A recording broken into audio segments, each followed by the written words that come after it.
ಭಾರತೀಯ ಸಂಸ್ಕೃತಿಯಲ್ಲಿ ಪರಂಪರೆಯಲ್ಲಿ ಪ್ರಾಚೀನ ಕಾಲದಲ್ಲಿ ಸಹಿತ ಭಾರತೀಯರ ದೇವರು ಧರ್ಮ ಸತ್ಯ ನಂಬಿಕೆ ವಿಚಾರದಲ್ಲಿ ಪ್ರಬುದ್ಧರಾಗಿರ್ತಕ್ಕಂಥವರು. ದೇಶದ ಎಲ್ಲ ಕಡೆ ದೈವಾಂಶ ಸಂಭೂತ ನಡೆಸ್ತಕ್ಕಂಥದ್ದು, ಅವರ ಹೆಸರಿನಲ್ಲಿ ದೇವಸ್ಥಾನ ಗುಡಿ ಗೋಪುರ ಮಾಡ್ತಕ್ಕಂಥದ್ದು, ಸ್ಮರಣೆ ಮಾಡ್ತಕ್ಕಂಥದ್ದು ಇರ್ತಕ್ಕಂಥದ್ದು.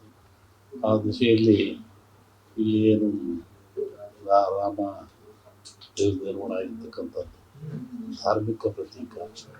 ಭಾರತೀಯ ಪ್ರಜೆಗಳಲ್ಲಿ ಆಧ್ಯಾತ್ಮಿಕ ಚಿಂತನೆ ಮುಖ್ಯವಾಗಿರ್ತಕ್ಕಂಥದ್ದು. ಆ ದಿಶೆಯಲ್ಲಿ ಅದು ಒಂದು ಒಳ್ಳೆಯ ಬೆಳವಣಿಗೆ. ಈ ಭಾರತ ದೇಶಕ್ಕೆ ಧಾರ್ಮಿಕವಾಗಿ ಒಳ್ಳೆಯ ಒಂದು ಸೂಚನೆ ಸಿಗ್ತದೆ. ದೋಣಿ ಒಳಗೆ ನೀರು ಇರ್ಬೇಕು, ನೀರಿನಲ್ಲಿ ದೋಣಿ ಇರ್ಬೇಕು ಅಲ್ಲ. ನೀರೊಳಗೆ ದೋಣಿ ಒಳಗೆ ನೀರಿದ್ರೆ ಮುಳುಗಿ ಹೋಗ್ತದೆ. ಹಾಗೆ ಯಾವುದೇ ರಾಜಕೀಯದಲ್ಲಿ ಧಾರ್ಮಿಕತೆಯನ್ನು ಬೆರೆಸೋ ಸೂಕ್ತವಲ್ಲ, ಅದು ಬೆರೆಸ್ಬಾರ್ದು. ಇದ್ದವ್ರು ಒಳ್ಳೇದು ಅನ್ಸುತ್ತೆ ನನಗೆ. ಈ ಹಿಂದೂಗಳು ಯಾರನ್ನ ಪ್ರಶ್ನೆ ಮೊದಲು ತೀರ್ಮಾನ ಆಗಲ್ಲ. ದೇಶದ ಭಾರತೀಯರೆಲ್ಲ ಒಗ್ಗಟ್ಟರೆ ಎಲ್ಲರಿಗೂ ಒಳ್ಳೇದಾಗ್ತದೆ. ದಶಾವತಾರ ಎಷ್ಟು, ವಿಷ್ಣು ಅವತಾರ ಮಾಡಿದ್ದೆಷ್ಟು, 11 ಆಗಲಿಲ್ಲ. ಕಾಲ ಬಂದಾಗ ಹೇಳೋಣ ಅಂತ, ಹೇಳಬಾರದು ಅಂತ ಏನಿಲ್ಲ. ಇನ್ನೂ ಕಾಲ ಬಂದಿಲ್ಲ ಹೇಳೋದು. ಅದೇ ಕಣಪ್ಪ, ಕಾಲ ಬಂದ ಹೇಳೋ ಇನ್ನೂ ಟೈಮ್ ಇದೆ. ಸಾಮಾನ್ಯವಾಗಿ ನಮ್ಮ ಭವಿಷ್ಯ ಇದರಲ್ಲಿ 2 ಥರ ಇರುತ್ತೆ. ಒಂದು ಸಂಕ್ರಾಂತಿ ಮೇಲೆ ಬರುವಂಥ ಭವಿಷ್ಯ, ಇನ್ನೊಂದು ಯುಗಾದಿ ಮೇಲೆ ಬರುವಂಥ ಭವಿಷ್ಯ.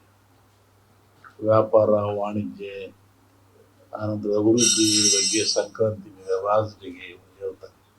ಯುಗಾದಿಯ ಮೇಲೆ ಸಮಗ್ರ ದೇಶದ ಮಳೆ ಬೆಳೆ ಜನರು ರಾಜರು ಏನಾಗ್ತದೆ ಅದನ್ನು ಯುಗಾದಿ ಮೇಲೆ ಬರ್ತದೆ. ಯುಗಾದಿ ಮೇಲೆ ಬಂದಾಗ ಪೂರ್ಣವಾಗಿ ಎಲ್ಲವನ್ನು ಹೇಳಬಹುದು. ಅದರೊಳಗೆ ಈಗ ರಾಜಕೀಯವಾಗಿ ಹೇಳತಕ್ಕಂಥ ಸ್ತುತಿವಲ್ಲ, ಸ್ವಲ್ಪ ಅಕಾಲಿಕ ಮಳೆಗಳೇ ಇದೆ. ಈ 2024ನೇ ಇಸ್ವಿ ಜಗತ್ತಿಗೆ ಅಂತ ಒಳ್ಳೆಯ ದಿನಗಳಿಲ್ಲ. ನೀವು ಬಾಂಬ್ ಅಂತ ಕರಿತೀರಲ್ಲ, ಅದು ಎಕ್ಸ್ಪೋಸ್ ಆಗೋ ಲಕ್ಷಣ ಇದೆ. ಯುದ್ಧ ಭೀತಿ ಇದೆ. ಜನಗಳು ತಲ್ಲಣ ಆಗಂತ ಜಗತ್ತಿನ ಹೇಳ್ತಿರೋದು ನಡೆಯೋದಲ್ಲ. ಮತ್ತು ಯುದ್ಧ ವಿಧಾನಗಳು, ಆಮೇಲೆ ಅರ್ಥಿಕ್ಸ್ಗಳು, ಈ ಜಲಬಾಧೆ ಮತ್ತು ಜಾಸ್ತಿ, ಜಲಕಂಟಕನೂ ಇದೆ. ಇದರಿಂದ ಜಗತ್ತಿನ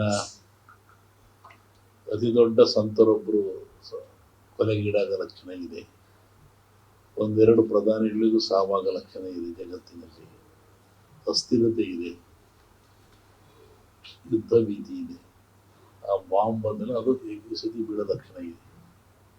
ಅಣು ಬಾಂಬ್ ಅಂತ ಕರಿತಾರೆ ಇಟ್ಟದ್ರಲ್ಲ, ಅದು ಎಕ್ಸ್ಪೋಸ್ ಆಗುವಂಥ ಅವಕಾಶ ಇದೆ. ಅದರಿಂದ ಜಗತ್ತಿಗೆ ವಿನಾಶ, ತೊಂದರೆ ತಾಪದಲ್ಲಾಗ್ತದೆ. ರೋಗ ರುಜಿನಗಳು, ಮತ್ತು ಭೂಮಿ ಭೂಕಂಪಗಳು, ಸುನಾಮಿಗಳು. ಹೀಗಾಗಿ ಜಗತ್ತಿಗೆ ಬಹಳ ಅಪಾಯ ಇದೆ.